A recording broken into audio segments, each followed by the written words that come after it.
Hare Krishna. Hare Krishna. So, in the morning we discussed how Jatayu sacrificed his life, and Jatayu presented such a wonderful service attitude.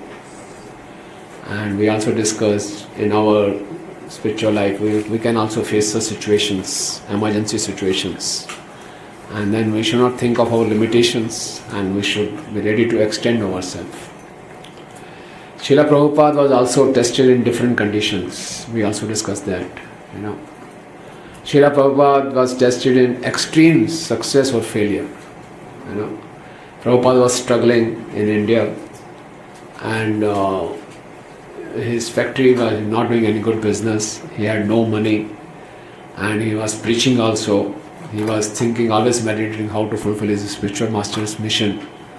And then he became so poor that he didn't have a good kurta when going out for preaching.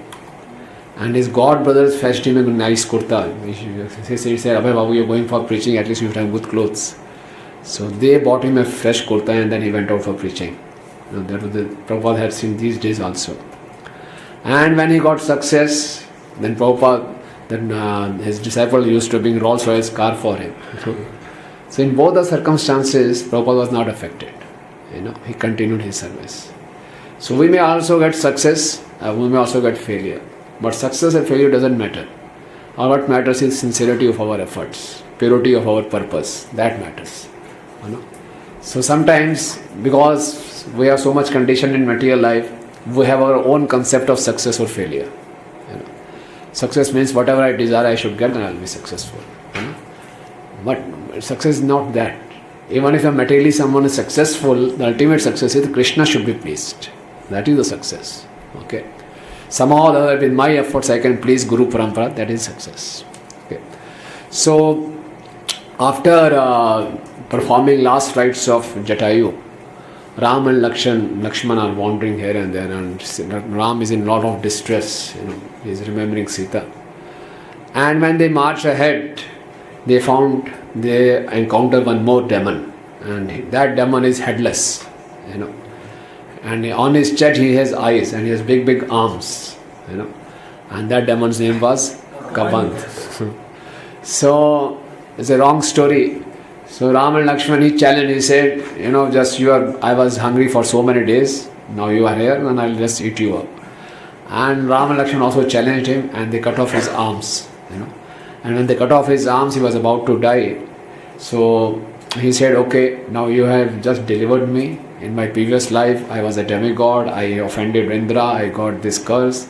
And when you had delivered me, so Ram said, have you seen Sita? He said, I don't know where she has gone, but I can tell you of a person who can be of some help to you. Okay.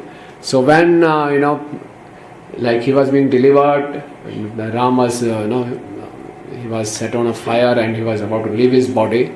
Then he said that, please go to Sugriv. Sugriv, near the Pampas Sarovar, there is one hill called Rishyamukh hill. There the king of the monkeys is Sugriv. And he is also in distress. He also has been forced out of his kingdom by his brother Vali. The Vali is harassing him, and Vali has taken his wife also. So he is also out of the kingdom and without his wife, like you only. So both of you are in the same boat, and he also needs your assistance, and he will also be very helpful to you. You go and he will help you out. So and Ram and Lakshman, they approach and they reach near Pampas Rover, and then there is a Rishyamukh hill. And on the Rishyamukh there is a cave of Matanga Rishi, and in that Sugriv was hiding. And from a distance he see Ram and Lakshman are coming with bow and arrow and with different swords. So Sugriv was very actually, he used to get fearful very easily, He was always afraid of Vali. So he thought the Vali has sent his representative to kill me. So he was again, trembling with fear. But Hanuman was there. He said, why are you always, fearful? Why are you always scared of Vali? But said, these two people are coming. Don't assume anything. Let me go out and check up. So Sugriv said, okay, please go out and check up whether they are my well-wisher or not. If you just go there and glorify me. So if they hear my glories, that means they are my well-wisher. Otherwise, we'll see what we have to do. So yes, Hanuman said, okay. So Hanuman, took the shape of a mendicant and went to Ram and Lakshman, offered his obeisances, and he says, can I know who are you? They introduce themselves, we are Ram and Lakshman, and we need your help, we are looking for Sugriv. And okay, then Hanuman said, okay, Sugriv is our master and he is here only. So Hanuman was speaking so sweetly, Ram was very much impressed. Ram said, Lakshman, this person is speaking so sweetly, he can even win over his enemies only, just by his speaking only. He's so sweet speaker. So he said, okay. And then Hanuman came into his natural form as a monkey and took them to Sugriv. And Sugriv also came out, and Sugriv also offered his obeisances, and they both embraced each other. And Sugriv said, I also need help. Ram said, I also need your help. Then, they kind of entered into an agreement. They let fire yagya, and both circumambulated. This is what they are committing themselves that will help each other. Now this is our friendship contract. Okay. So Sugriv said, okay, you have to help me out. Vali is my brother and he is chasing for my life. I'm out. He has thrown me out of my kingdom, taken my wife, and I'm really scared. So Ram said, okay, I'll help you out. I'll kill Vali. But first of all, you please tell me, what was the reason for dispute? Why he has become your enemy? So he said, Vali was a son of Indra. Okay. So because he said, we were, after the death of our father, Vali was made the king of Kishkindha province. So Vali was the king, I was assisting him, we had very good relations. So Vali was very powerful. Once there was a demon called Mayavi, he came and he challenged Vali. And Vali started chasing him, And I also ran after him. And chasing, this demon entered into a cave. And Vali also entered into a cave. And before entering into the cave, he told me, you just keep on waiting outside, I'll just come. After killing this demon, I will come. So he entered into the cave. The cave was very dark and deep, and he entered. And I kept standing there outside the cave for 1 year. And then I heard a long shriek, long cry, And then after that, I saw some blood coming out. And after that, there was no voice, no noise. So I again kept on waiting. No one came out. I thought Vali has been killed. So if Vali has been killed, this demon can come out and harass the other citizens of Kishkindha. So I put a big boulder on the mouth of that cave. And I offered, I did tarpan for my brother. And I came back, and then this minister, they installed me as a king. I was very sorry for my brother's death. But again, after a few months, I saw Vali has come out. And when he has come out and he saw me on the throne, so he was very angry. But when I saw him, I was very happy that you come back. So I went, I reached near him, I offered my obeisances, but Vali rejected me. He started beating me. He threw me out of the throne and threw me out of this Kishkindha kingdom. So since then I am running here and there, and he has taken my wife also. I am always scared. He can always come and kill me. So what had happened was, Vali actually was chasing that demon, and then demon had gone deep, and he had his full army of demons. And Vali killed all the army of the demons, and from there all of them cried, and their blood was coming out. And because the whole cave was full of the blood, so Vali was not getting past to come out. And with a lot of difficulty, when he came out, he saw a big boulder outside. And then he thought this Sugriv was, he has done a conspiracy for me. And with a lot of efforts, he removed that boulder. And when he came out, he was very angry with Sugriv. So that was the reason. So you see, this is a case of what? Just assumptions. Assume means what? Making ass of you and me. We assume so many things. So many things we assume. Whenever we are doing some communication, we know our intentions. And we know the other person's words, what impact they are having on me. What we assume is other person's intentions and the impact my words are having on others. We are not aware of that. We are not aware of others' intentions. And when we are speaking something, when we are communicating something with others, we are not aware what impact these words are having on other person's heart. But we assume. But what we can know is our intention and what impact the other person's words are having on me. We should not assume the other part. So normally we assume. Sugriv assumed, okay, Vali has been killed. Vali assumed that Sugriv's intentions were wrong. So when we make such kind of assumptions, the relationships cannot be there. The main reason for all misunderstanding is all these assumptions. We don't clarify. We don't have patience to clarify. We just jump to conclusions, And mind has a tendency to always draw negative conclusions, We'll always make negative assumptions. We never make positive assumptions about others, Any other case of assumption in scriptures?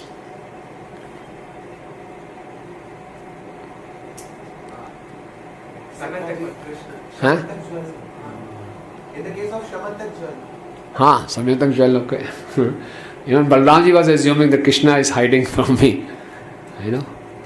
So by assumption, even Krishna was at me, People were even doubting Lord Krishna. Just on basis of assumption. What else? Any other example? Yeah.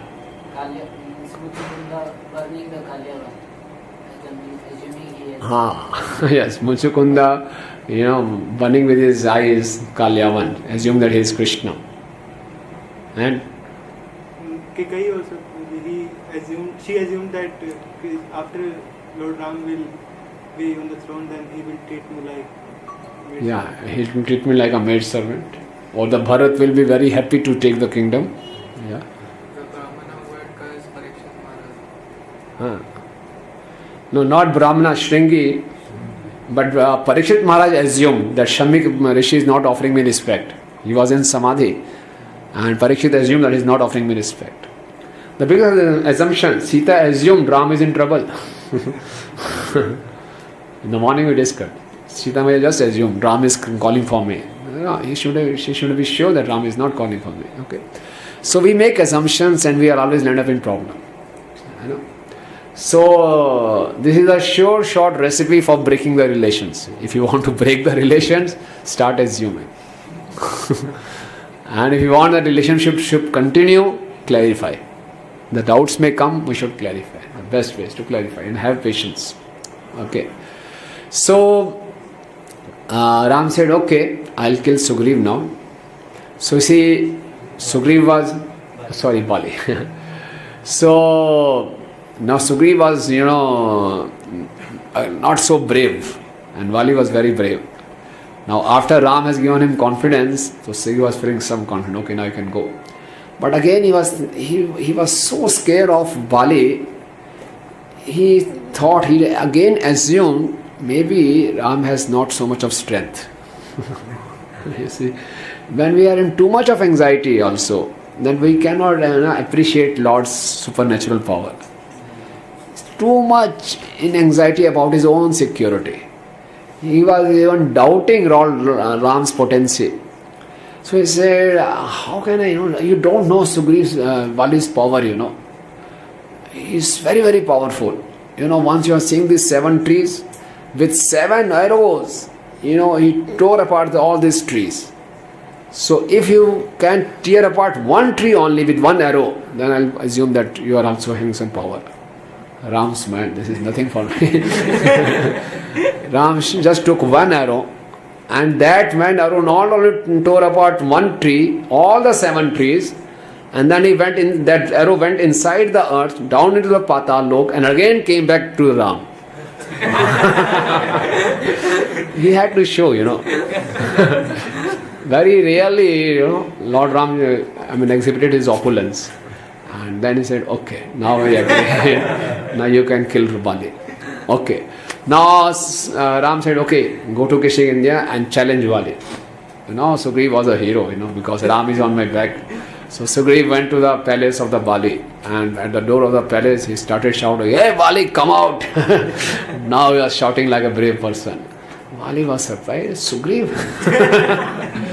How could he get so much of courage? But he is calling, I'll fight. So he came out and both started fighting. Both started fighting, and Sugriv was waiting, now Ram will kill. But both were identical. So when they were fighting, Ram was not able to make out who is Sugriv, who is Vali. And Vali was very powerful, Sugriv was weak. Sugriv was feeling weak and he was just waiting when the Ram will shoot arrow. But Ram was confused, if I shoot arrow and if Sugriv died then. So Ram didn't do anything, and the Sugriv was defeated. He felt again, Ram has cheated me. And he went back. He said, when you have taken the promise to help me, why don't you help me? He was very angry. Ram said, cool down, I didn't know, couldn't distinguish who is Sugriv, who is Vali. No problem. You go again and challenge. And this time you give a signal that he is Vali. Then I'll kill him. So said, okay, again Sugriv was reassured. Again after a few days, he challenges Vali. Vali is surprised. Again he has come. How much he has got so much courage. But without thinking, Vali was coming out. This time he was with his wife Tara. So Tara said, you see, please stop. Just think. Sugriv is not such a brave person. Once he has come and you have really defeated him. Now it seems very improbable that he'll come again. And he's coming again, that means something is there. And your son Angad has sent some spies also. And they have given the news that he has made some alliance with Ram and Lakshman. And Ram, I have heard Ram has the supernatural power of Lord Vishnu. So be careful. And I think I give you an advice, don't fight with Sugriv, better enter into alliance with Lord Ram, that will be better for us. Vali said, no, he has challenged me. I do not care. Ram has no enmity with me. It doesn't matter whether he has done friendship with Sugriv or not. I don't care. I have no enmity with Ram. Why he will kill me? And he's a Kshatriya. He knows all the principle of a Kshatriya. He will not kill me. I'll fight with Sugriv. So they again start fighting. Fighting. Now Sugriv is getting weak. Now this time he signals that this is Vali. And Ram shoots an arrow. And that arrow just tears apart his chest and the Vali falls, So Vali was very surprised. Then Lord Ram came near Vali. Vali started chastising Ram. What kind of Kshatriya you are? You call yourself a follower of principles. What kind of principles you are following? How can you justify your action? When a person is fighting with another person, how can you kill that person? If you have really that kind of courage, you could have challenged me. If you would have fought with me, then fate would have been otherwise. You would have been lying on the earth, not me. Vali was so proud of his this. So how will you justify your action? Ram again smiled, You see, you are asking for justification, I'll give you justification. You see, I am from Ikshvaku dynasty. We are the king of entire planet, okay? And you are in my planet only, in my kingdom only. And any person who is performing sinful action, he has to be chastised. And what sin you have performed? You have done sex with the wife of your younger brother. Having sex with your sister, mother, and the wife of a younger brother is a sin. And for this sin, you have to be killed. And if a king doesn't punish a sinful person, then he becomes sinful. So this is my duty to punish you. Second, you are monkey. Okay? I am a Kshatriya. And this is a forest. A Kshatriya can always go on hunting. And he can kill animals. Okay? So both ways, my killing is justified. So hearing this logic, Vali was satisfied. And I am sorry, I have said some harsh words to you. And now I realize I really performed sin. Please forgive me. And then asked forgiveness from Sugriv also. And then he said, please take care of my son Angad. And he told, Angad was also there. Tara also came there. Then he told Angad, always remain under the shelter of Sugriv. And he told Sugriv, please forgive me. And that way he left his body. And then, Ram told Hanuman, you please take Sugriv and Angad. And, because now it is, rainy season is there. After 4 months, we'll start the search for Sita. So you go back. And Sugriv will be made the king of the Kishkindha dynasty. Okay. So Sugriv went back, Angad went back, Hanuman also with them. And for 4 months, Ram and Lakshman were there in some caves, and Sugriv and Angad were there in Kishkindha. So when Sugriv went back, slowly, he got so absorbed in sense gratification, he forgot everything. He used to drink and he used to have lot of, frivolous activities, absorbed in all kinds of sense gratification. So he forgot about his promise. And once Hanuman reminded him, Hanuman said, see, Ram has helped you. Now it is your duty also to help Ram. Oh, then he said, yes. He was always intoxicated. He said, you are right, after 15 days, we will send all the enemy, monkeys. But here, 4 months have passed, and there was no help from Sugriv. So once Ram told Lakshman, Ram was in deep separation from Sita. So Ram told Lakshman, Sugriv has not come. I think he has forgotten me. And Ram was first time very angry. He told Lakshman, you go back and ask Sugriv why he is not coming. And he tell, if you are not coming for help, Ram will come and kill you. When Ram was getting angry, Lakshman got double. Lakshman was really inspired. Yes. His eyes became red. You see, you need not come for killing him. I will kill him myself, And he was leaving. Ram said, cool. Ram said, you see, before killing him, at least, first of all, give him a chance to speak. Okay. So Lakshman was very impressed with Ram's anger. Now he's getting angry. So Lakshman left and Lakshman arrived. And Sugriv was absorbed in son's gratification. He was having sex with his brother's wife also, Tara, and his wife Ruma, and all other female monkeys, totally and taking intoxication. He was a king, so fully absorbed in son's gratification. So when Lakshman came, he was very angry. So all his ministers were trembling. Angad came, and Sugriv was just unconscious. He just forced him to come out of his slumber and said, Lakshman has come, Lakshman is very angry. And then Sugriv got into senses. He came back and he offered his obeisances, begged forgiveness. And then he organized all the monkeys, let's go and let's start searching for Sita Maiya. Okay. Then Sugriv divided all the monkey armies into 4 sections. And all in fold for direction, he sent his army of monkey. And he gave them the time of 1 month. In the 1 month you have to come back and give report. So all the monkey army, they went in all directions. So for the southern direction, Angad was in charge. Angad, Jamban, Hanuman, Nal, Nil, all these monkeys were there. And they started searching for Sita Maiya. From all the 3 directions, they came back. They couldn't find Sita. Angad and his army were also searching for Sita. And they continued in the Vindhya mountains south. And it was all dry. For 1 month, they couldn't eat anything, they couldn't drink anything, and they were almost so desperate. And then 1 month has passed. So Angad collected all the monkeys and he said, you see, we are not able to find Sita. So there is only one option left for us. I propose that we should not go back to Kishkindha and we should all fast unto death. What is the use of our life? We couldn't do our mission. When he said this, all the monkeys agreed with him. Yes, you are right. What is the use of our life? We couldn't achieve our mission. Let's fast unto death. So all monkeys came around Angad. But Hanuman was not on this side. Hanuman said, this is wrong. This is not correct. So Hanuman said, what to do? All the monkeys are with Angad and I have to do something. We have to serve Ram and we are getting so much depressed. So you see, in our Krishna consciousness also sometimes these depressing moments come. But Krishna consciousness is the only hope-giving moment. The whole world is in depression. The constant swabhav of this material world is depression.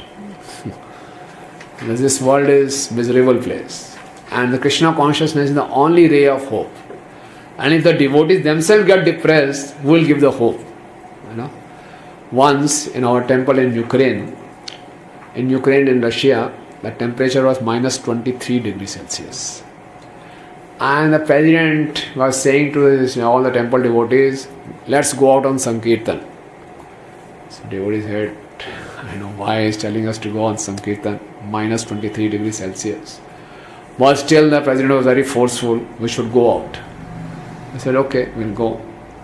So as they went out on Sankirtan, minus 23 degrees Celsius, just imagine. So devotees were initially not so enthusiastic. Slowly, Kirtan picked up and slowly they became enthusiastic. And they started dancing and then became ecstatic. And they were dancing. Minus 23, no problem, they were dancing, Then suddenly one old man came to the Sankirtan party. And he started thanking all the devotees. Thank you. I said, what happened? This atmosphere is so depressing. in this depressing cold, how all of you can be so happy? You see, my life is miserable. And I just now, before you came, I had prepared myself for suicide. I was just about to commit suicide. But hearing this sound and music and seeing all you dancing, I just stopped. And for last 1 hour I'm watching you. And I have changed my mind. So this is the way. Harinam Sankirtan ki. Yes! So you see, this is our moment. We should always be hope giving. And we should always, for giving hope to others, we should always be hopeful. We should never lose hope. So Hanuman didn't lose hope. But what to do? Whole army was with Angad, and Angad was the chief. So Hanuman was thinking, how to persuade him not to do this, So Hanuman used Sam, Dam, Danda, Ved. Hanuman was very intelligent, So in Valmiki Ramana he said, okay. First of all he said, I will do some Sam. I will flatter, Angad.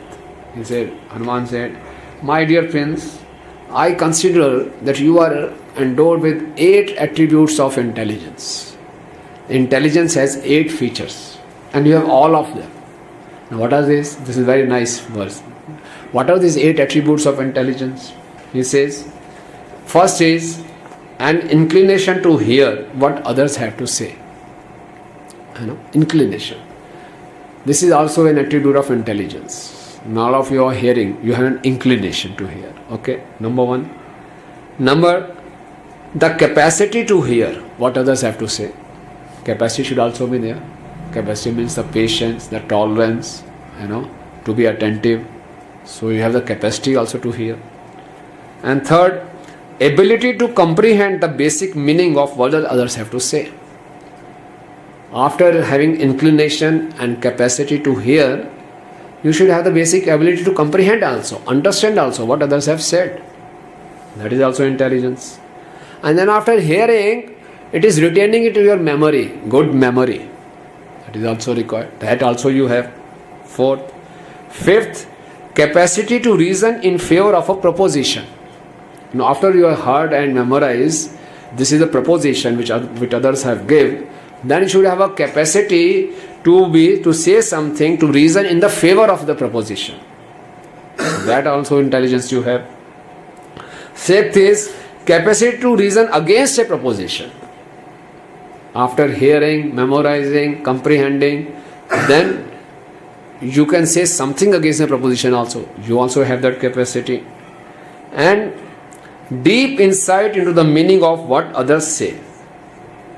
Deep insight and the true wisdom. All these 8 attributes you have. Plus, you have all the 14 excellences that characterize a great personality. And what are these 14 excellences? A sense of time and place, firmness, ability to endure all kinds of hardships, knowledge of all subjects, expertise, vigor, ability to guard secrets, consistency, heroism, ability to judge one's own strength in comparison to that of the enemy, appreciation for the services rendered by others, compassion for the surrendered souls, indignation in the presence of unrighteousness, and steadiness in duty. So he glorified Angad. You have all kinds of intelligence, you have all kinds of good virtue. So this is what Sam, flatter him. Then he said, okay, Bhed. Then he said Bhed. Bhed means what? Divide. He says, if you go for your proposal, okay, then all these monkey groups will not remain together, and there will be dissension in the group, and these monkeys will become against you because they have nothing to eat and nothing to drink, and fast unto death is not a easy process. So all these monkeys, now they are enthusiastic to join you, but after a few days they will turn against you. So this is Bhed. Then it says, moreover, eventually Lakshman will find out where you are and destroy the cave along with you and other monkeys. This is what? Dand. And if you are hiding here, and Lakshman will come to know, you don't know the anger of Lakshman. He will come here and burn all you are, So it's not good. That is Dand. And what was left now? Dan. However, if you return to Kishkindha, the Sugrim will certainly forgive you. This is Dan. He will give you Abhay Dan, Jivan Dan. So Sugriv will forgive you because you are the only son, and he will later install you on the throne. So this is giving. So that way Hanuman was using something, Hanuman was a leader, born leader. So he is saying somehow or the other I should persuade him. Okay. But Angad was still not convinced. Angad started crying. He did a kusha on his stand. I sit on that asana. He said, this is all due to Kekai, Because of the Kekai, Ram has been exiled. Because of the Kekai, all these problems are there. Because of the Kekai, even Jatayu had to face death. When the word Jatayu was spoken, and above the tree was another vulture called Sampati. Sampati said, hey, who said the word Jatayu? Who said the word Jatayu? He said, then he came down. He said, Jatayu, how do you know Jatayu? So Hanuman told him everything. So Jatayu is dead. He started crying. So all the monkeys were surprised. Then he said, Jatayu is my younger brother. And for so long we have been separated. I was searching for Jatayu. And you see, what happened was, once Sampati and Jatayu, they were very great vultures, and they had a lot of strength. So they went to heavenly planet, Indra. And after winning over Indralok, they thought of going to sun planet. So when they were approaching sun, the sun got very angry. And when they reached near the sun, just to protect the Jatayu from the sun rays, heat of the sun rays, Sampati brought, Jatayu under his wings. But because of the sun rays, his wings got burnt. And his wings got burnt, both of them fell, and they were separated from then on. Jatayu was separate and Sampati was there. When Sampati came to know that Jatayu is dead, he was very sorry. And then he said, okay, you all are searching for Sita. I know where is Sita. I saw Ravana carrying Sita from here. And Sita was crying Ram, Ram, Ram. And because I am a vulture, my eyesight is better than you. So I can see. Sita is just across this ocean. And the length of this ocean is 100 yojan. And across this ocean I can see there is a golden city called Lanka. And Ravan is the king of that golden city. And Sita is there only.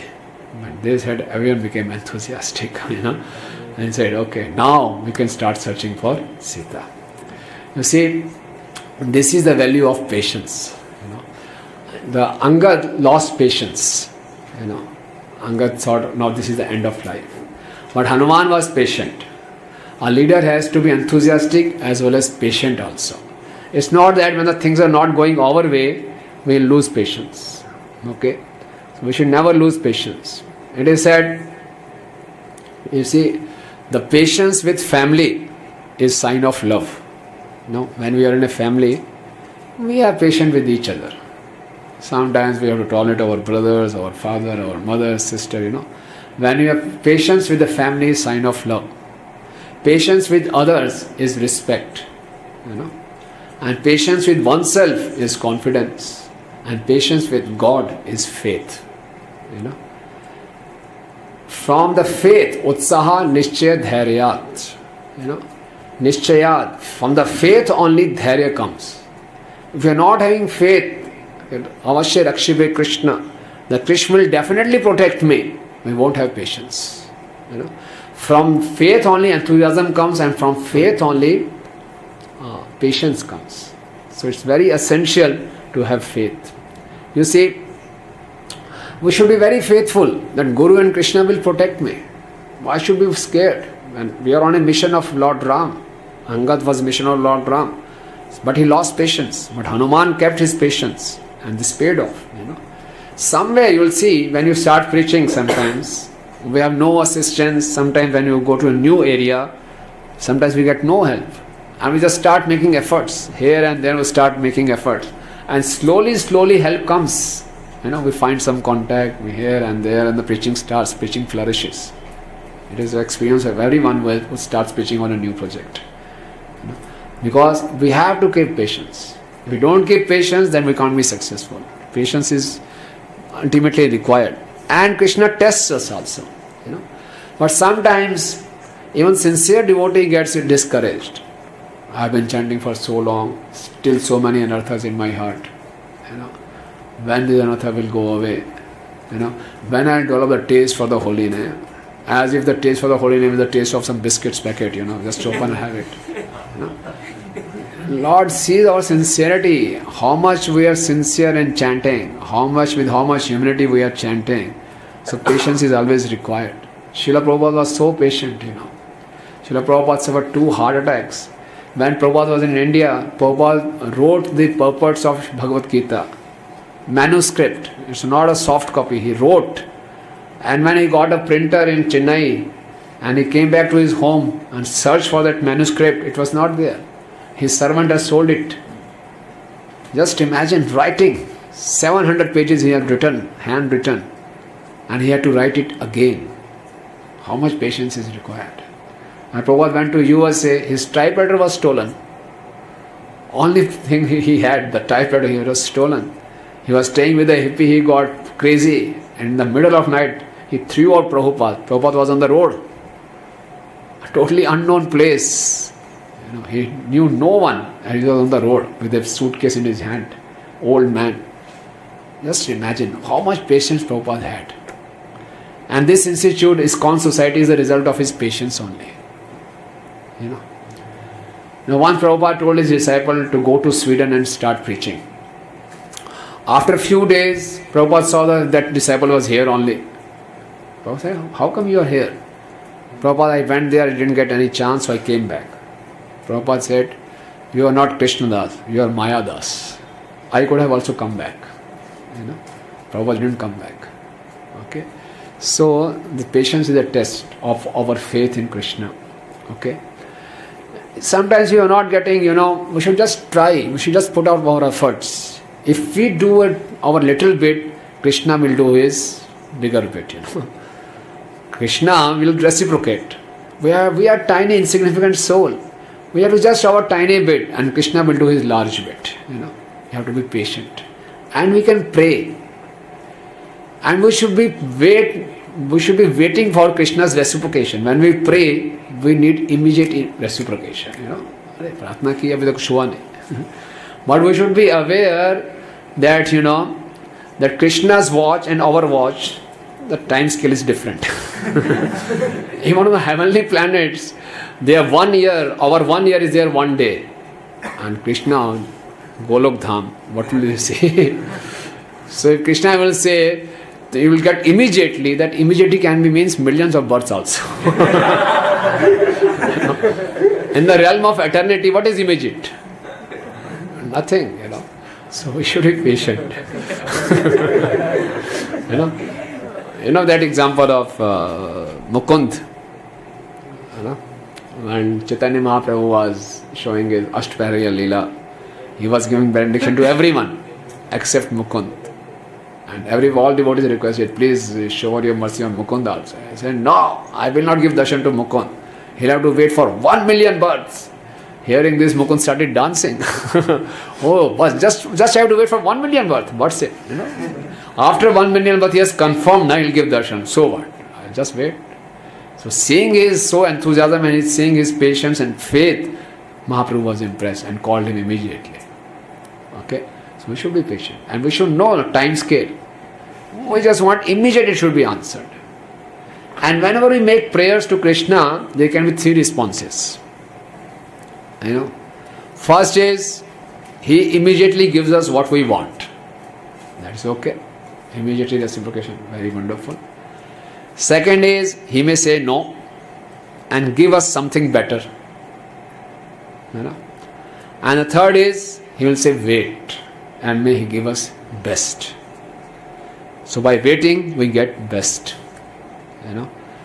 We don't know our past, we don't know our future. But Krishna knows our past, present and future. And Krishna, the most essential principle in Krishna consciousness is that Krishna loves me. Never forget this. Whenever we are in some distressful condition, remember this principle. Krishna loves me. And when he loves me, he will take full care of me. I should not be scared.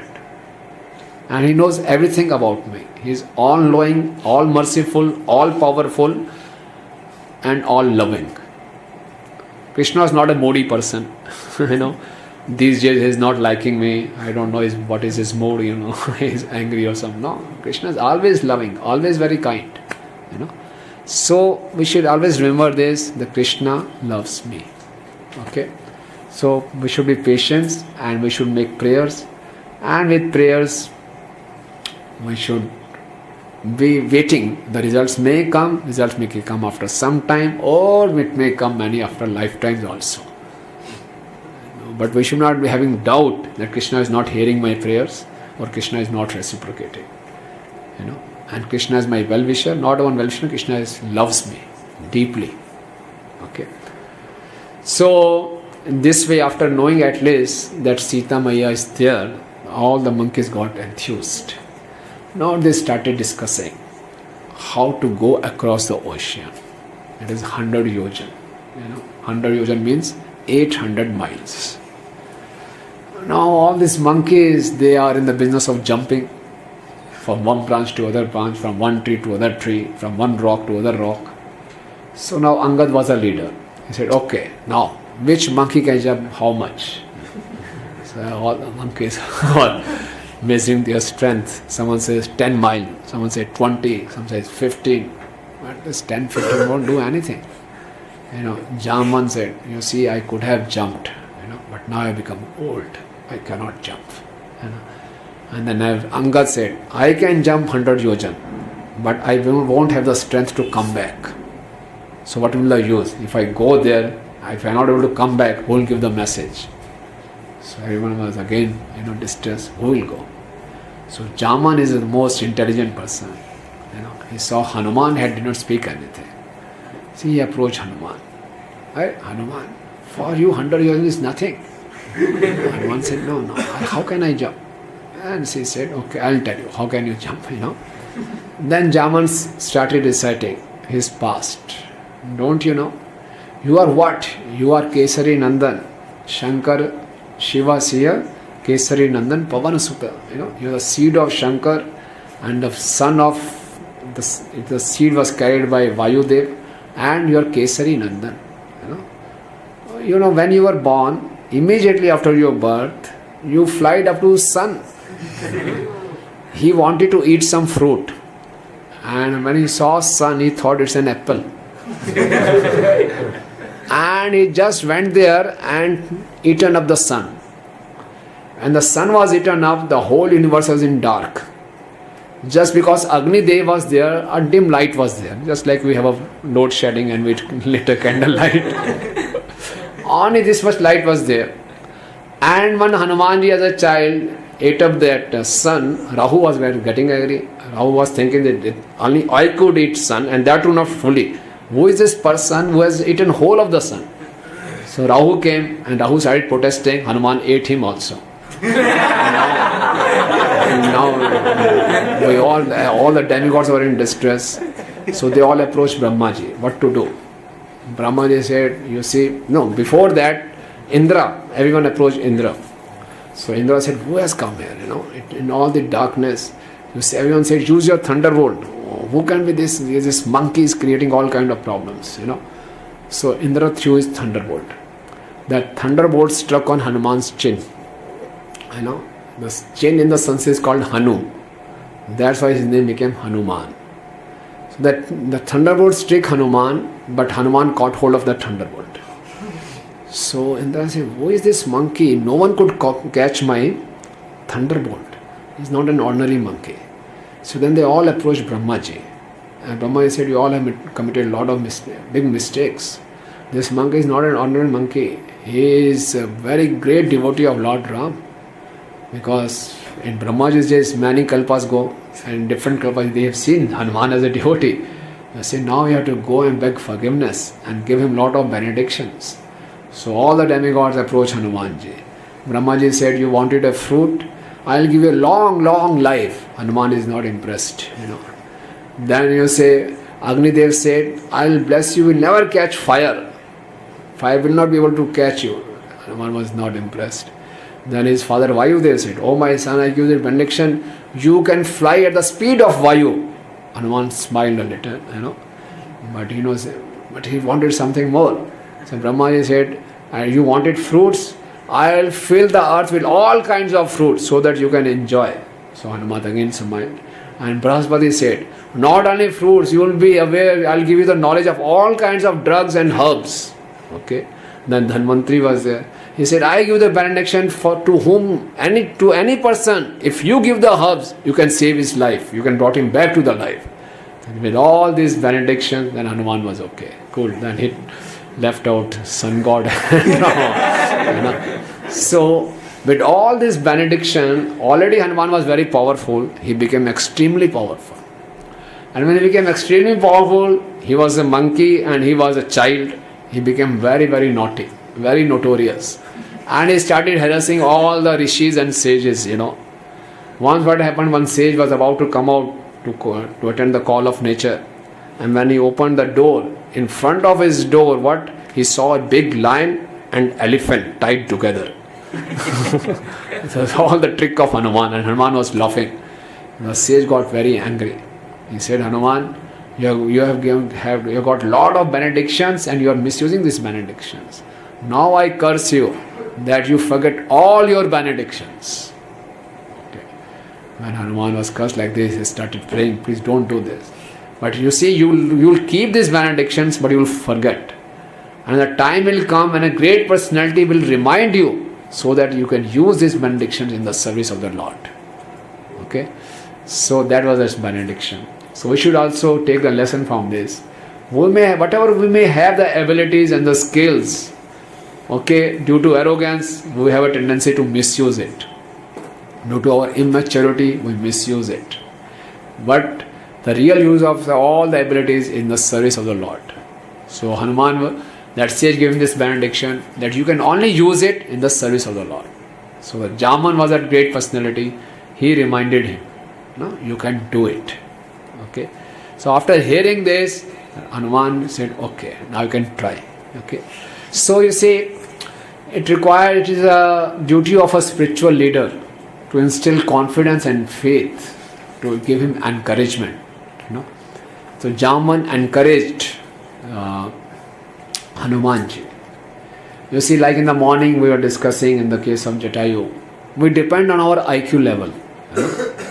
So with this Jaman we can say, he told Hanuman, I can is better than IQ.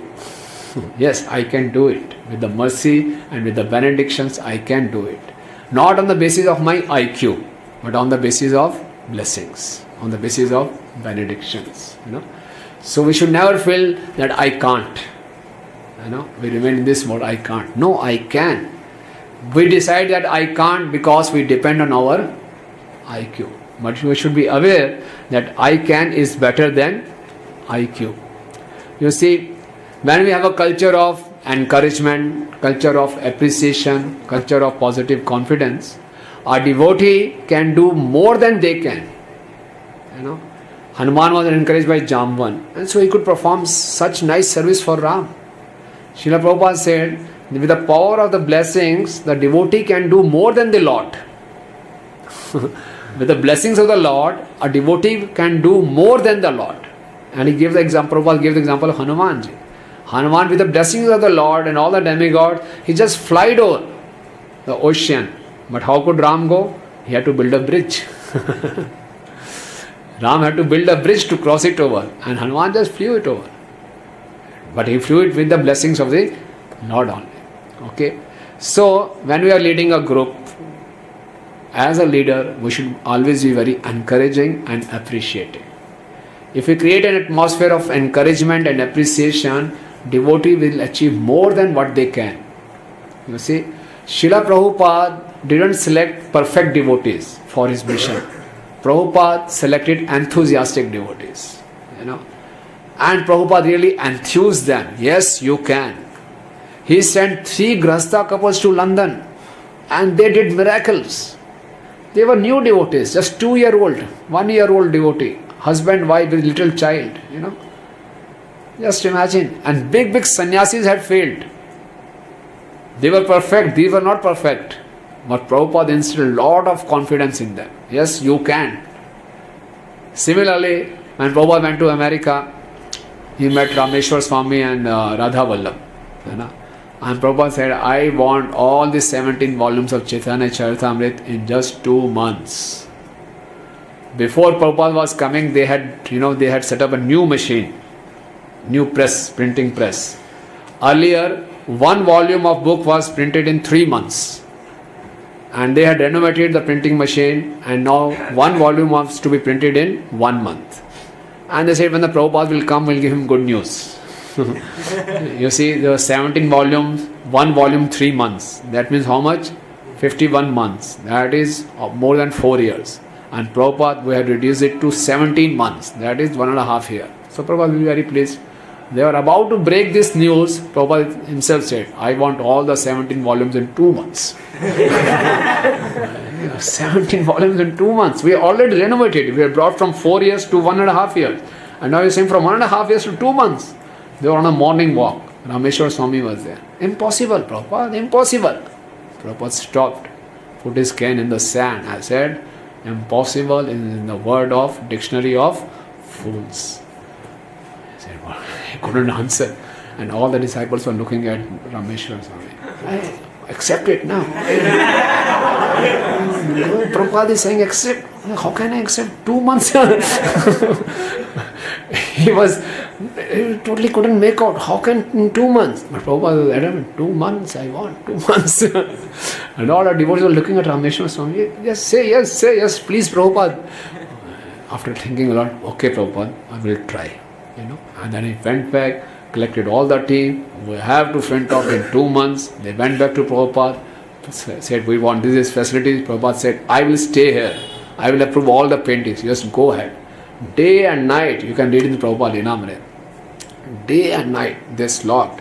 And the whole Chaitanya Charitamrita was printed in 2 months. So Prabhupada gave them confidence. Yes, you can.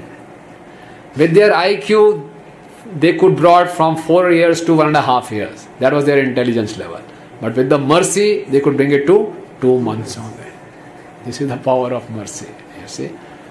You see, Satguru Swami Maharaj wrote in that this incident he wrote. See, they amended their life to fulfill the orders of the spiritual master. They changed their life. Normally, what we do, we change the order of the spiritual master to suit our lifestyle. They change their lifestyle to fulfill the order of the spiritual master. Okay, so that way we should always be very encouraging, and we should instill faith and confidence in our team. With confidence, yes, with the mercy of Srila Prabhupada, with the mercy of Krishna, with the mercy of Srimati Radharani, with the mercy of all the Vaishnavas and Guru Param, we can do it. Forget about we can't. Okay. Prabhupada was always encouraging. Once a devotee made a painting of Krishna, and Krishna was shown very morose, sad. He's sitting like this, in a very sad posture. Prabhupada saw that Krishna is Satchidanand. And he's so morose. What have you painted? Hearing this, the devotee became morose. Prabhupada said Krishna is not morose. So when seeing the devotee as morose, Prabhupada said, don't worry. You know what you are doing? You are depicting a pastime. Krishna is having headache. And he is telling Radharani to bring the dust of the pure devotees. You can make this pastime. And the devotee got encouraged. Okay.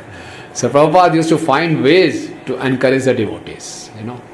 So this should be our quality. If as a spiritual leader, we should always be encouraging. In America, all the devotees had made a palace of gold for Prabhupada. And when Prabhupada came there, he said it was very, very opulent. Prabhupada said that these are not the real jewels. The real jewels are my devotee. Now, hearing this word from Srila Prabhupada, they got so enthused. The Prabhupada considered as jewels. And these devotees were hippies. They were rejected by everyone. And Prabhupada is saying, you are jewel. So they got so much of love and encouragement, faith and confidence from Prabhupada. They did miracles. And that's why this society has come up to this extent. And we should continue with this encouraging attitude. Okay, appreciative attitude. And Hanumanji got a lot of encouragement from Jamvan. Not only he had the benedictions, he had the blessings also from his guru. What happened in his childhood? He wanted to have the Vedic education, and the best giver of Vedic education was sun god. So he went to the sun god. The sun god said, "There is no vacancy. In my chariot, already 6 million sages are there. Where will you sit? There is no place for you." But Hanuman was so enthusiastic to have knowledge. He said, "Okay, I will keep myself in the sky and I'll hear." And he said, "If you keep yourself in the sky, you will be blocking my view. There will be darkness in the universe. You are stopping my orbit. You will be coming in the way of my orbit." So Hanuman said, "Okay, you continue in your orbit. So what is the way out?" The sun god says, "There is only one way out. You see, you also come in my orbit. You may move in front of me with face towards me and back. You have to just fly backward without saying." Hanuman said, "I'll do that, no problem. No. But I want to receive knowledge from you." So he came in the orbit and he just flew backward, and like 60 orbits they have to cross. And after completing the knowledge, Hanuman said, "Thank you very much. Now what I should give and you as a guru dakshina?" The sun god was very pleased. He said, "I just want one thing from you. You see, my son is there, Sugriv, and he is being harassed by Indra's son, Vali. So you please promise me you will always be on the side of Sugriv. Sugriv is very weak. You have to support him." Hanuman said, "Okay, I'll always support Sugriv." That's why we will see that although even Vali was the king, Hanuman always supported Sugriv. Hanuman was more intelligent, more powerful than Sugriv. But still, just to satisfy his guru, because he got the blessings from him, he said, "Okay, I'll always support Sugriv." You see, in our services, we may have to work under different authorities. We may have our spiritual authority, or we may have our managerial authority also. And it may happen also, sometimes the managerial authority may not be so skillful, may not be so competent. But if it is an instruction of our spiritual authority to support the management authority, so we should always be supporting that as a matter of gratitude to our spiritual authority. Hanuman was so skillful, Hanuman was so talented, Hanuman had so much of power, but he always remained submissive to his managerial authority, Sugriv, just to please his guru, sun god. So it's a very important principle. You see, now when you will get mature in spiritual life, you will get a lot of opportunities to serve. And always the service may not be under our spiritual mentor. If we remain, "No, I'll serve only under my spiritual mentor," what will happen? Society will divide. Yeah, society will divide also, and the preaching will not expand. There are a lot of limitations. Okay, we feel comfortable with one person to open our heart, that may remain, but the service may go anywhere. You have to serve anywhere. Okay, and the spiritual mentor will also tell you, "Okay, you serve under this authority, fully support, fully cooperate with that authority." So Hanumanji did that.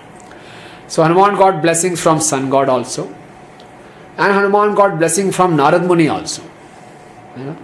Once in Kishkindha, Narad Muni came playing his veena. And Hanuman said, "Okay, you sing so nicely.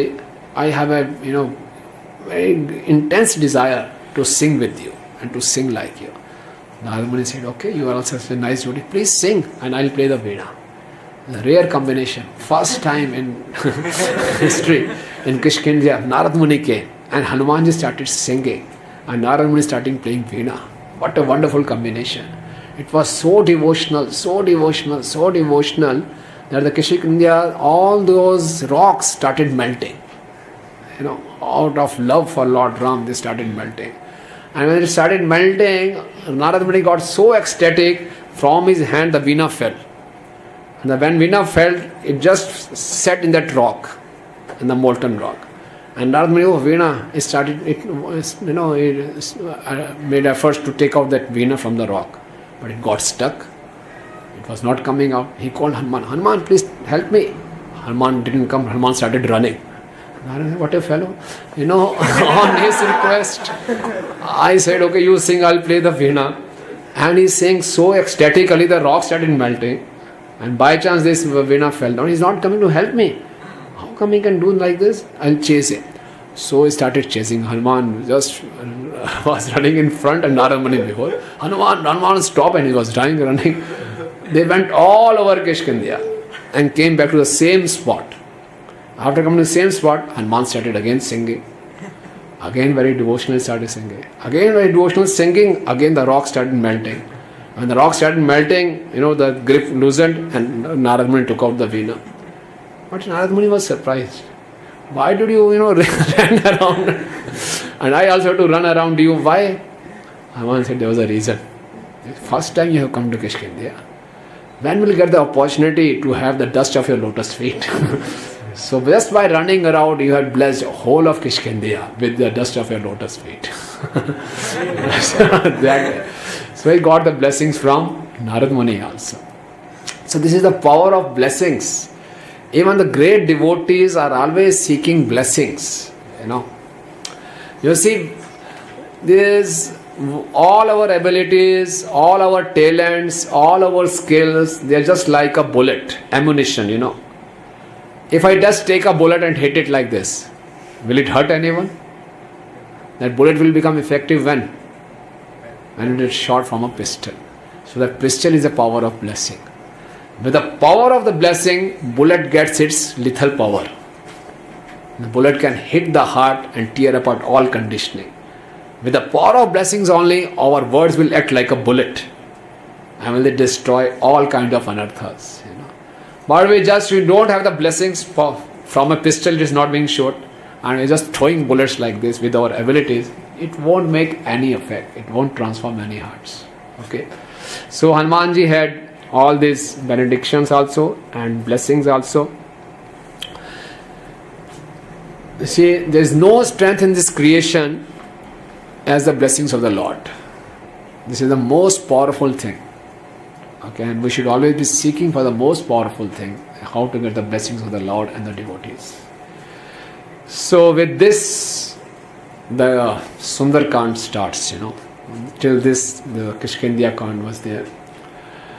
So Valmiki Ramayana also gives the commentary, and in Ramanuja Sampradaya also, Sri Sampradaya also, Ramanuja was the incarnation of Lakshman. They had a lot of commentaries on this Valmiki Ramayana. So in South India there was a devotee called Kamb, and the Kamb read this Valmiki Ramayana and he translated into Tamil. And when he translated, he gave his purpose in Tamil. The whole of the Sri Sampradaya Vaishnava, they got very angry with Kamb. You have spoiled whole poetic, this wonderful poem of this Ramayana. Valmiki had original, composed 24,000 verses. What was the need of giving your comments in local language? So everyone was blaspheming Kamb. And Kamb was very sincere. So he said, why are you not acknowledging? This is just devotionally I have written this for the common public. So all the Sri Vaishnavas and the Kamb, they went near the deity of Lord Narsingha. In Sri Rangam, towards the southern gate, there is a deity of Lord Narsingha. And it's called Yog Narsingha. I could not see the deity, but I heard about it. And that Narsingha deity, it has one hand up. And in front of all the Sri Vaishnavas, in the presence of Kamb, Lord Narsingha spoke that this translation by Kamb is bona fide. So from that day on, all the Vaishnava Acharyas, they have glorified the translations of Kamb. So the Kamb in the Kamb Ramayana, he introduces one character with a riddle. This riddle is, I am the son of one of the five. I took shelter of one of the five. I flew over one of the five. And I found one of the five. I left behind one of the five. Who am I? Should I repeat? You all are very intelligent. We'll make it out. I am the son of one of five. I took shelter of one of five. I flew over one of five. I found one of five. And I left behind one of five. Huh? Five elements. What? How it is this? Vayu, he is the son of Vayu. Yeah, I am the son of one of five. Vayu. Took shelter of one of five, Akash. Jai. Took shelter of one of five. Sky, Akash. Flew over water. Flew over one of five. Water. I found one of five. Earth. You know, daughter of Mother Earth. And I left behind one of five. Fire. So this is Hanumanji. Hanumanji ki jai. So this is how he introduces Hanumanji in the Sundarkand. So this whole Sundarkand is about Hanumanji. Okay, and there are very, very interesting instructions about Hanumanji in Sundarkand. So after hearing this, Jamvan encouraged Hanumanji. Yes, you can jump. You can serve Lord Ram. So Hanumanji got ecstatic. He said, I will jump over this 100 yojans. What is this 100 yojan? I can circumambulate whole of the universe many times. I can circumambulate Meru Parvat 1,000 times. I can churn this ocean with my strong arms, and I can flood the entire earth.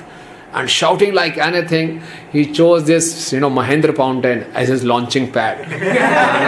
He went up the Mahendra Mountain, and he expanded his size. He became huge, and he kneeled down on his knees just to take off position, and then he remembered Lord Ram, and just pressing his feet down, and he just jumped. Jai Shri Ram! Jai Shri Ram! He just flew across the ocean, just like a big mountain in the sky. It was flying, and when he jumped, there was a big volcano from the Mahendra Fountain, because there was so much of pressure with his weight. All the birds and all the animals started running here and there. All the sages who were there in the caves, they came out. What has happened? A big volcano erupted, and Hanumanji was just flowing, remembering Lord Ram over the ocean. You see, now his journey, he is on a mission to find Sita, and this is the mission of Lord Ram. So Acharya says Sita represents bhakti. Okay, and we are also on the mission to find bhakti in our heart. Okay, and how journey of Lord Hanuman is not small, it's a very big journey. He has to make a long journey to find Sita. Similarly, all the sadhakas, they have to undertake a very long journey to find bhakti in their heart. It's a long journey, Shraddha to Prem. 9 steps, but they are more than 100 yojan. Long journey. And we'll see in our long journey of sadhana, we'll face lot of difficulties also. And we are facing also. And Hanumanji will also come with lot of distractions. How Hanumanji overcame these distractions is a teaching for all the sadhakas. So now Hanumanji through this journey will give us lot of teachings for a sadhak. And Hanumanji will show how with his determination he could overcome all the distractions. And it's a lesson for all of us. Wonderful teachings. Okay. So as Hanumanji was going, you see, as a sadhak, we have 4 aspects of sadhana. One is our basic practices of sadhana. Other is our services. And what is the other thing?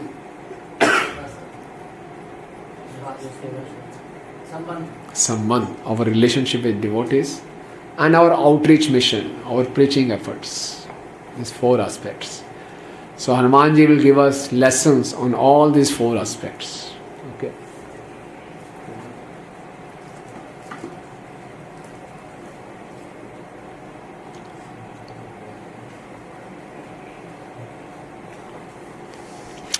So, as Hanumanji was going ahead,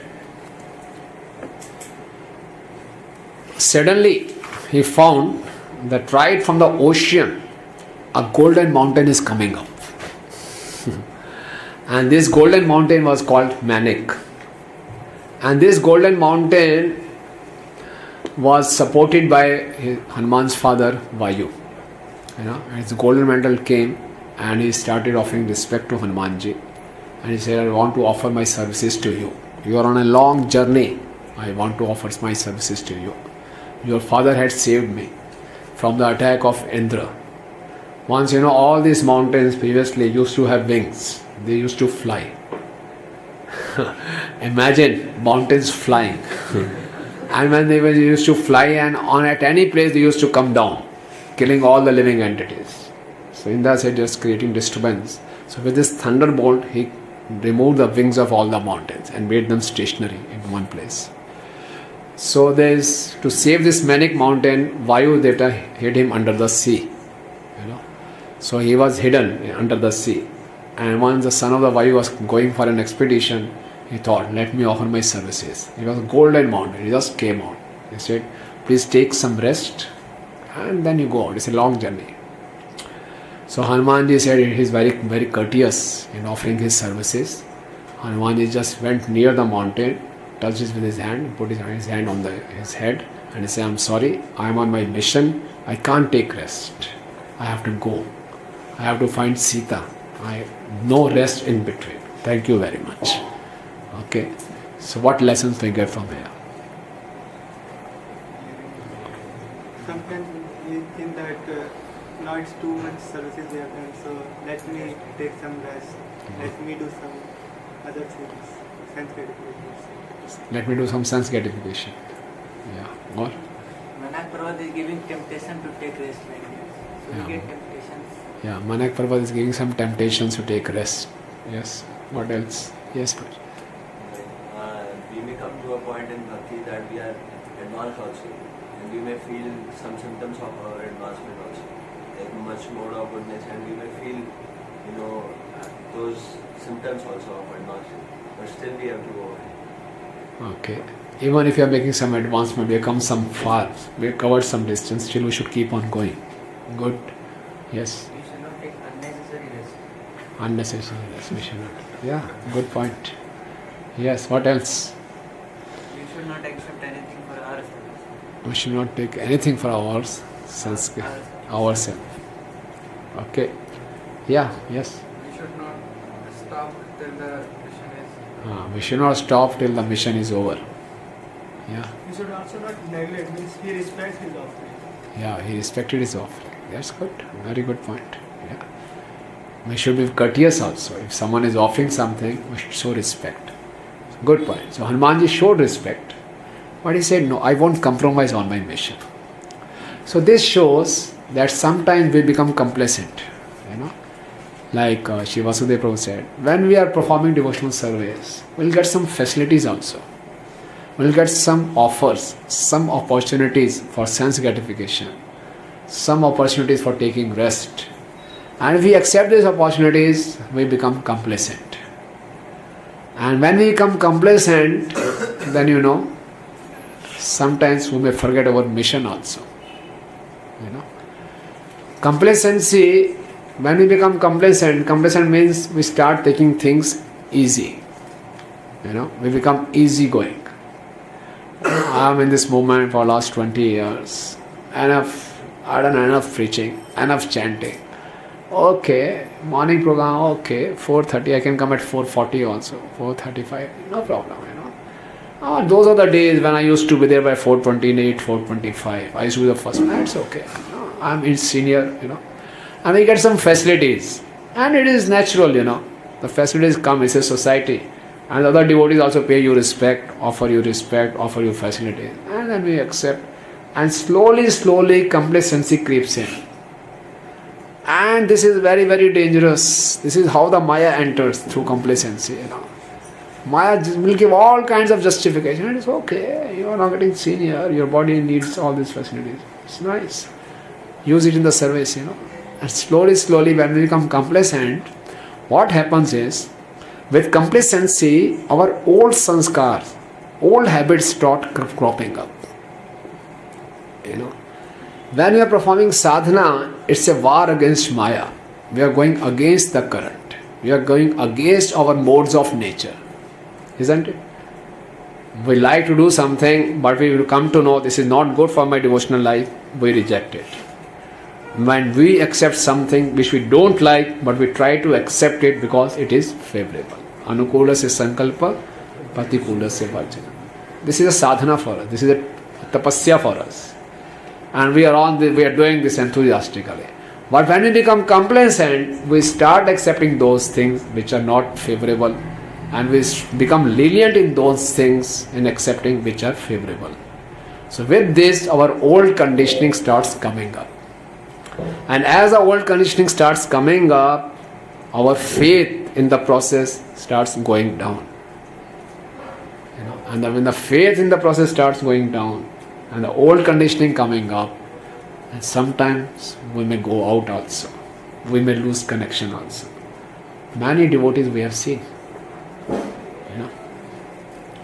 And sometimes complacency comes under severe conditions. Sometimes, due to our impious activities from previous lives, there are very difficult situations in our life.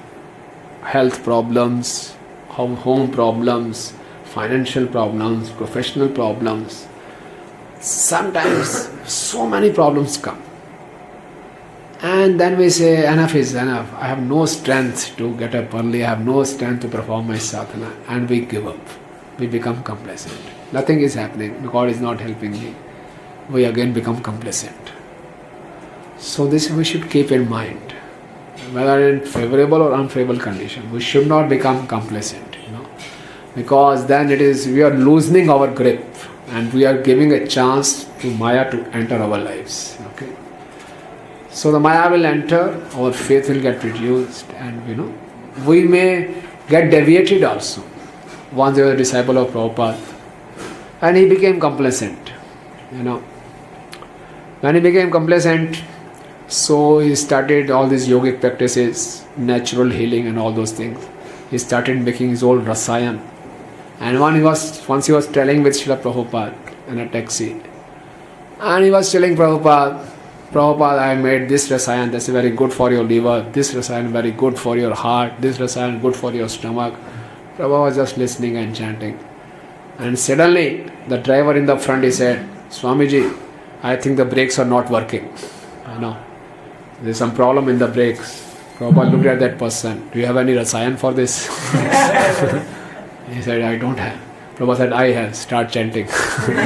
Only chanting can save us. And Prabhupada started chanting. And after some time, the driver said, I think it is working now. No.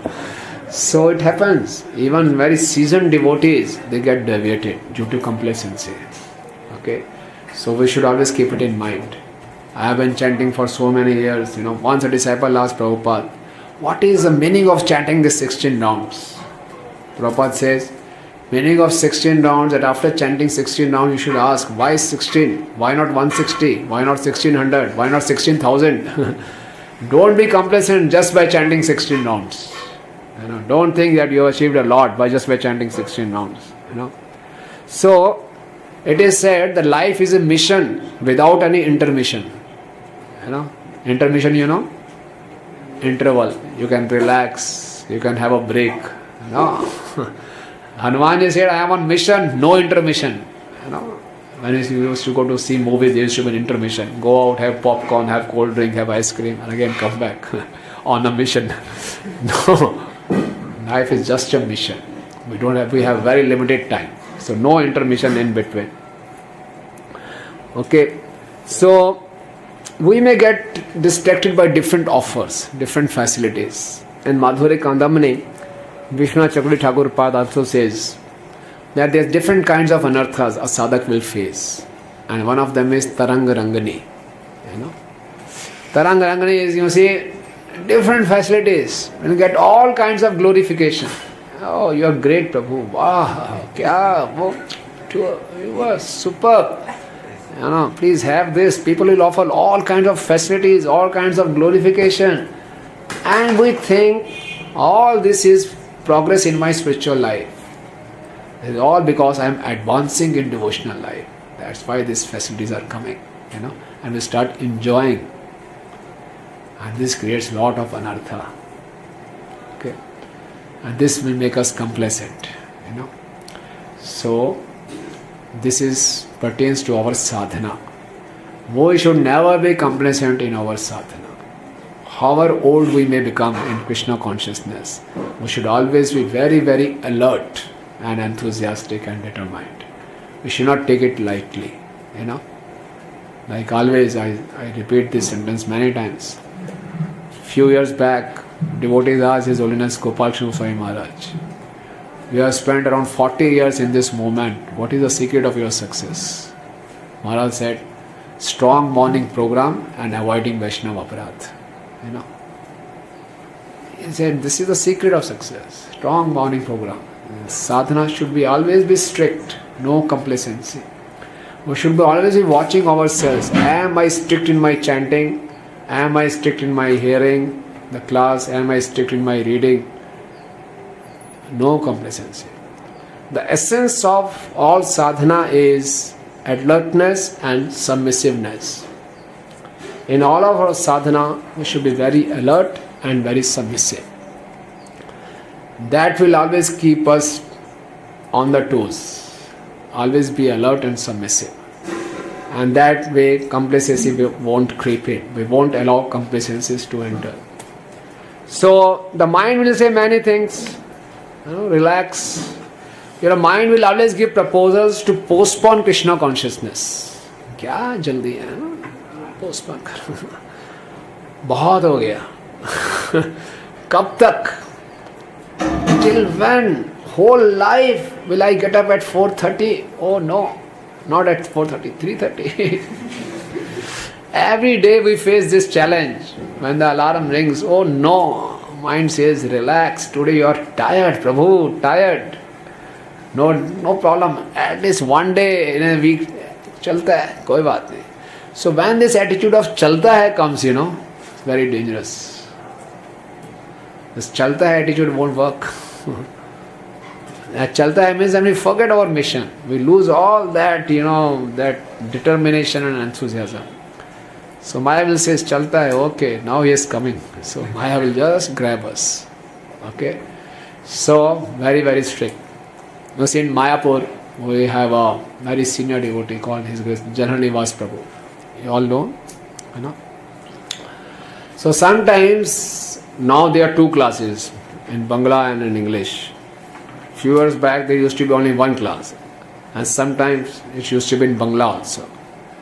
And Janivas Prabhu is an American, and still he used to sit in that class, Bhagavatam class, given in Bengali language. So devotee used to ask, you don't understand this language, why do you sit? He said, the sound vibrations are there. Although I don't understand, but this sound vibration will purify me. And it's a program given by Prabhupada, I have to sit. Even after 35-40 years, he is so strict in his sadhana. In Delhi temple, we have a devotee called His Grace Chitamitra Prabhu. He is strict for morning and evening programs, both. In evening program, daily evening, he will be the first person sitting near the Vyasasana and hearing Srimad Bhagavad Gita class. Even if a new bhakta is giving class, he will be listening. He says, it's a Prabhupada's program. If I am in the temple, I will be hearing this Bhagavad Gita class. And he will very nicely make notes and give his comments. All the devotees, new devotees, they feel so grateful to Chitamitra Prabhu. Always, by a rule, he is set. And 6 months back, he had a knee operation. So he was admitted in a hospital. So the day operation was there, next day he woke up. And previous night only he had made all the arrangements. What happened? Whole bed was carried from the hospital to Radha Parasati Mandir. He came on the bed, lying on the bed he came for Mangal Aarti. For Mangal Aarti he came on the bed. And every morning after Mangal Aarti he used to make announcements for the transcendental prayer of their lordships, Prabhupada and all the assembled Vaishnava. And devotee says, since you have come, you make the announcement only. So, lying on the bed, he make announcement. People are surprised from where the sound is coming. And they say, oh, Jitavit Prabhu there. So much commitment.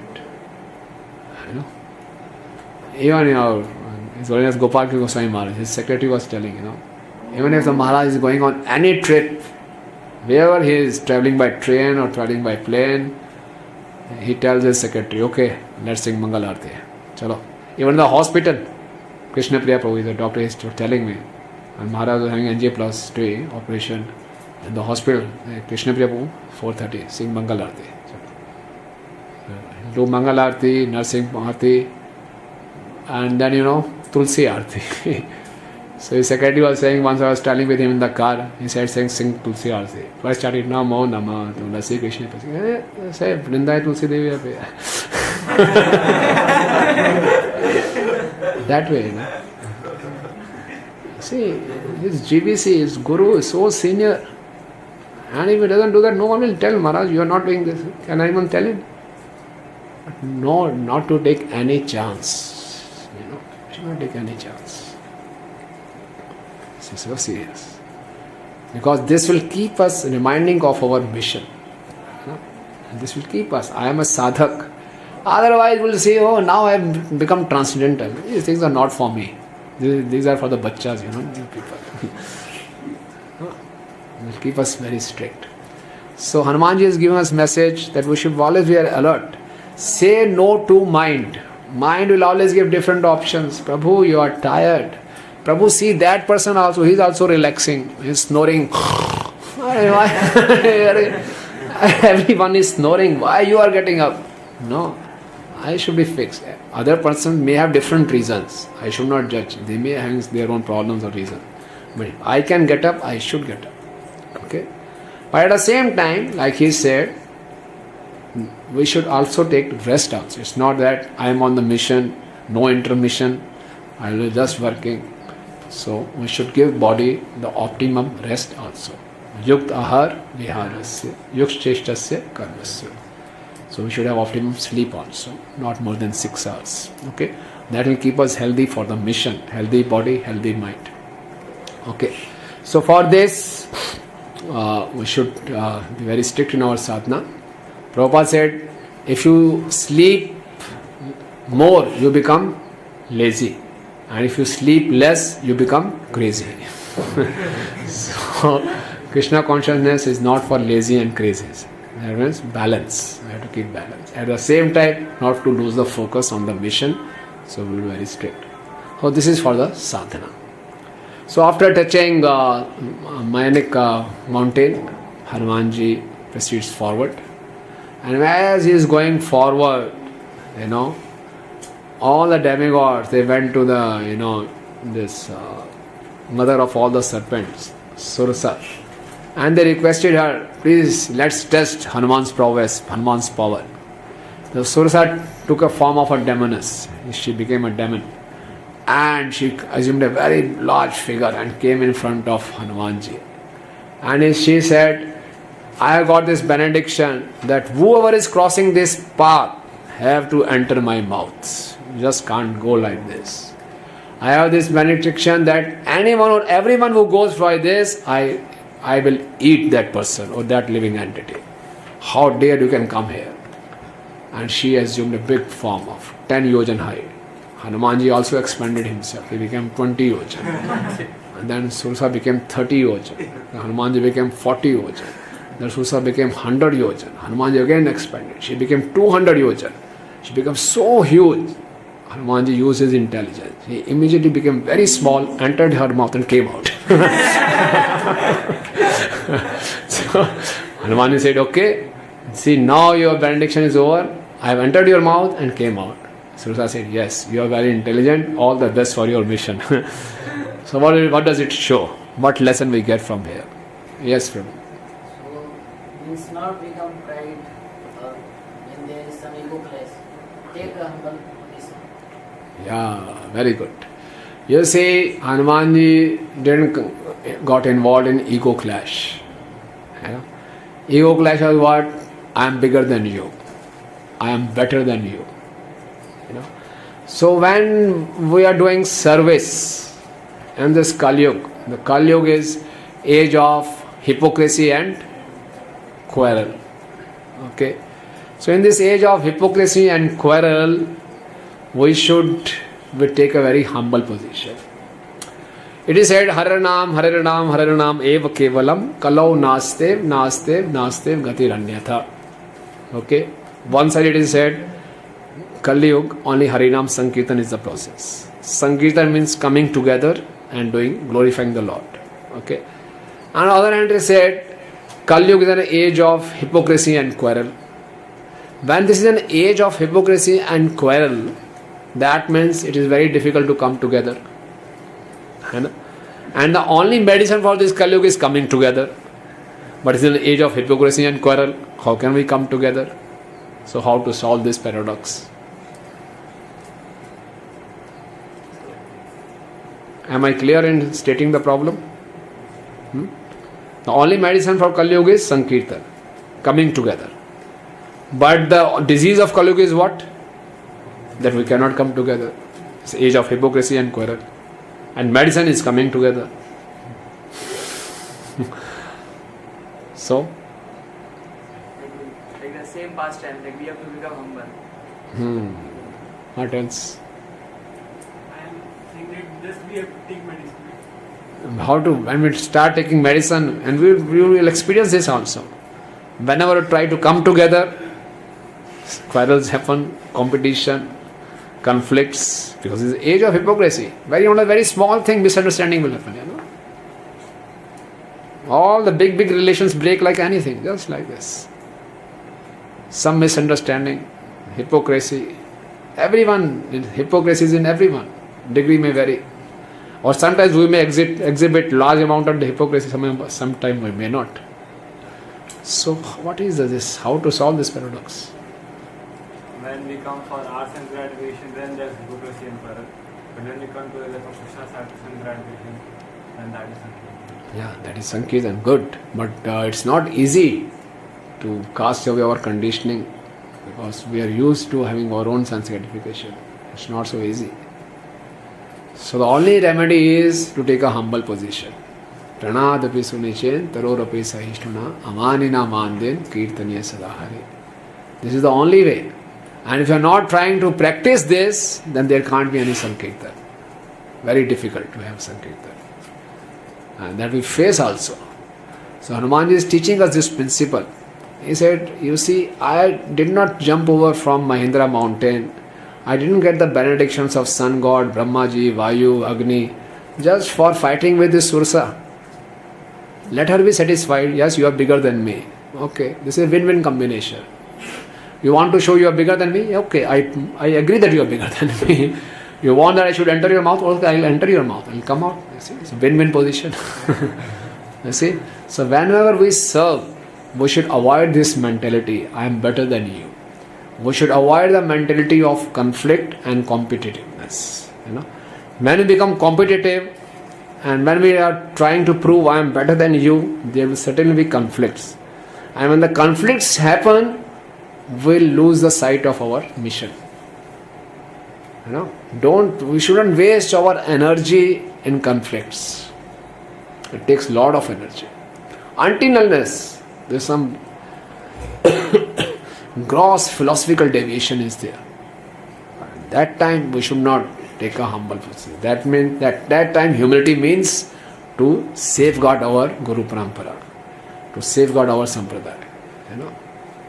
Humility doesn't mean just accepting everything. Humility means serving the Guru Parampara. And for that, to take any position, sometimes we have to take a strong position and sometimes we have to, let it go. So, Hanumanji said, I am on a mission. I am not here to fight with Sursa. He just took a humble position and came out.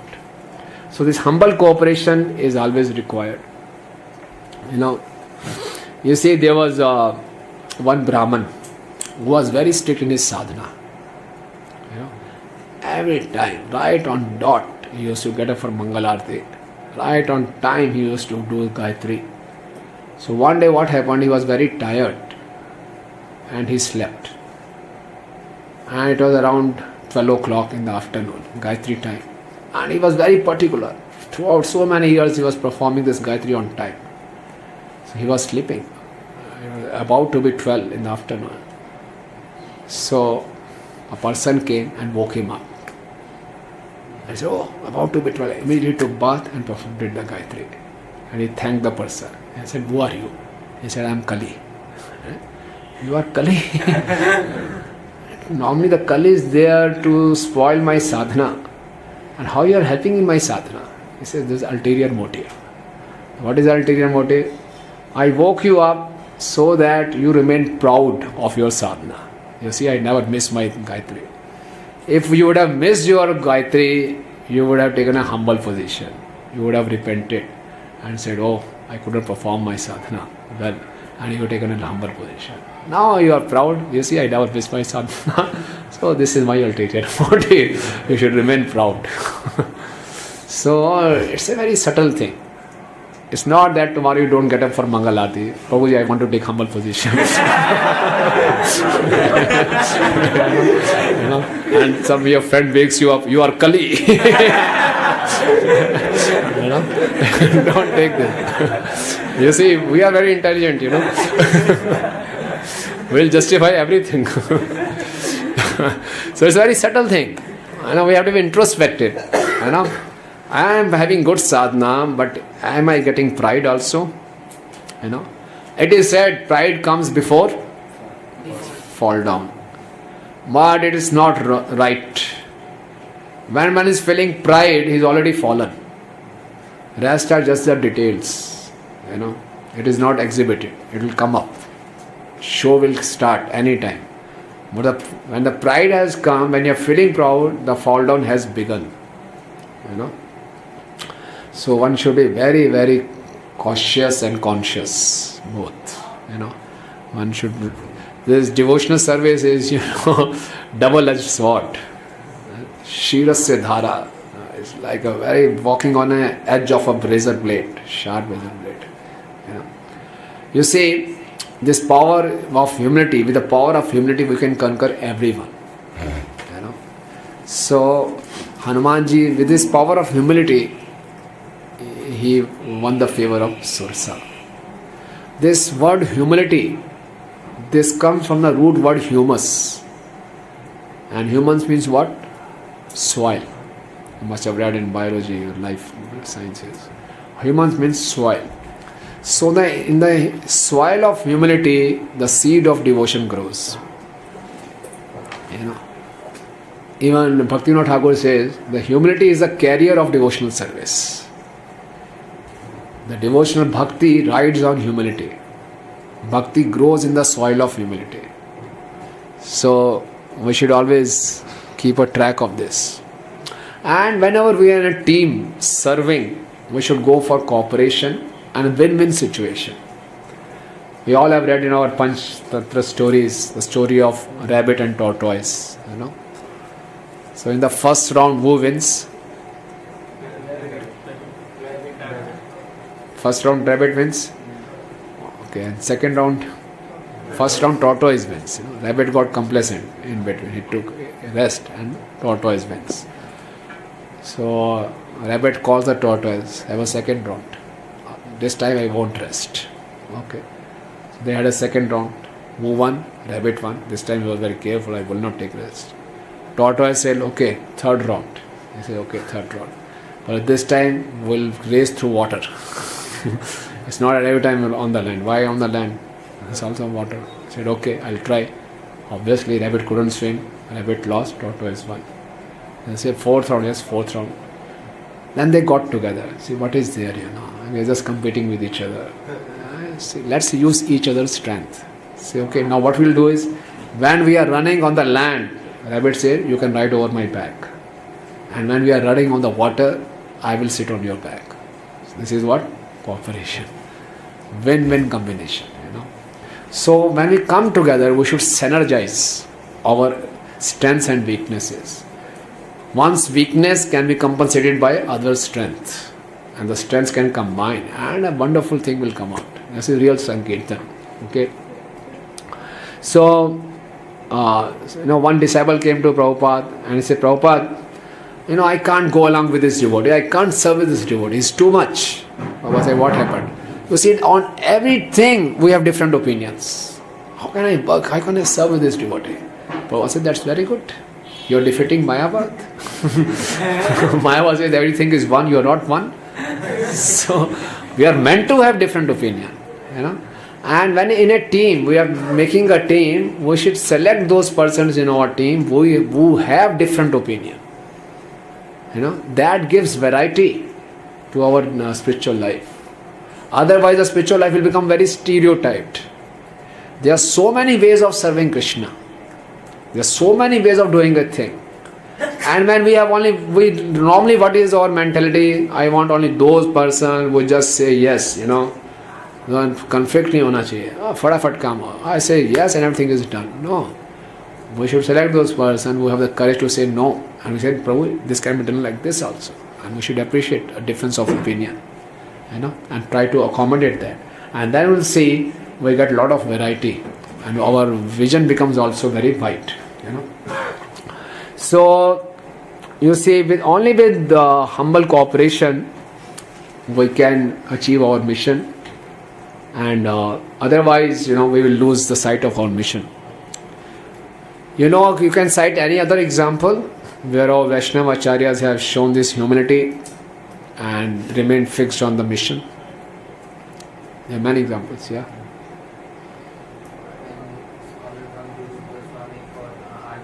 Yeah, very good example. Rup Narayan came to Rup and Sanatan Goswami. He said, okay, Vijay Patra, what is there? Just sign it. Okay, be happy. We have only concern to please Chaitanya Mahaprabhu. With this Vijay Patra, we are not going to please Chaitanya Mahaprabhu. You be pleased. Be happy. Any other example? Yeah, Prakashanand Saraswati. Mahaprabhu took a very humble position. Mahaprabhu didn't argue with him. Even in Sarvam Bhattacharya. He just listened to him for 7 days. Totally silent. When he had fully exhausted, now you have anything else to say? Okay, now you listen to me. Similarly, we can change the heart with our humility. With only humility only we can change the heart. When Nimai Pandit was there, he was a great scholar of grammar. So Nimai Pandit composed a book on the grammar. And he was with his friend on a boat. They were going through the Ganga. And he told his friend, you see, I have written this book on grammar. His friend, you have written a book. I have also written a book on the grammar. But if you have written a book on the grammar, who will read my book? He became sad. Nimai Pandit saw that his friend is becoming sad. What he did? Immediately he took out his book and threw it in the Ganga. You see, no problem. Now everyone will read your book. You have also written, I'll throw my book. So Nimai Pandit took this position. What is the use of fighting over a small thing? Okay.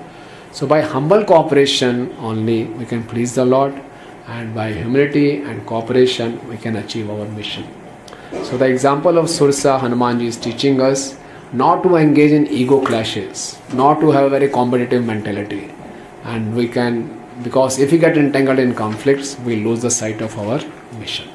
Okay. So till now we discussed our sadhana practice and serving. Okay, what do you say? Should I have a break? Can we have those dramas? 2 dramas are left. We can have that dramas now. We want to give some 15-minute break and then come again for... As you feel? Yeah, I think we should have a break. A long time. The devotees are here. So 15-minute drama. So 15-minute break and then we'll have 5 minutes of drama. And